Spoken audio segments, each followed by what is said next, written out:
رسول اللہ صلی اللہ علیہ وسلم نے فرمایا، اسلام کی بنیاد 5 چیزوں پر قائم کی گئی ہے۔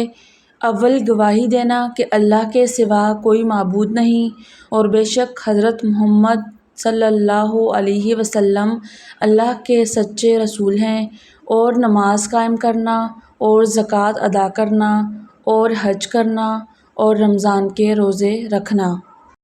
آپ صلی اللہ علیہ وسلم نے فرمایا کہ ایمان کی 60 سے کچھ اوپر شاخیں ہیں، اور حیا یعنی شرم بھی ایمان کی ایک شاخ ہے۔ ایک دن ایک آدمی نے حضرت صلی اللہ علیہ وسلم سے پوچھا کہ کون سا اسلام بہتر ہے؟ فرمایا، یہ کہ تم کھانا کھلاؤ اور جس کو پہچانو اس کو بھی اور جس کو نہ پہچانو اس کو بھی، الغرض سب کو سلام کرو۔ حضرت صلی اللہ علیہ وسلم نے فرمایا، تم میں سے کوئی شخص ایماندار نہ ہوگا جب تک اپنے بھائی کے لیے وہ نہ چاہے جو اپنے نفس کے لیے چاہتا ہے۔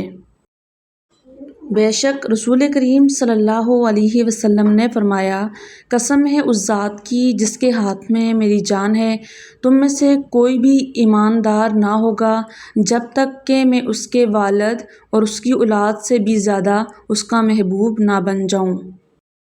نبی کریم صلی اللہ علیہ وسلم نے فرمایا، 3 خصلتیں ایسی ہیں کہ جس میں یہ پیدا ہو جائیں اس نے ایمان کی مٹھاس کو پا لیا۔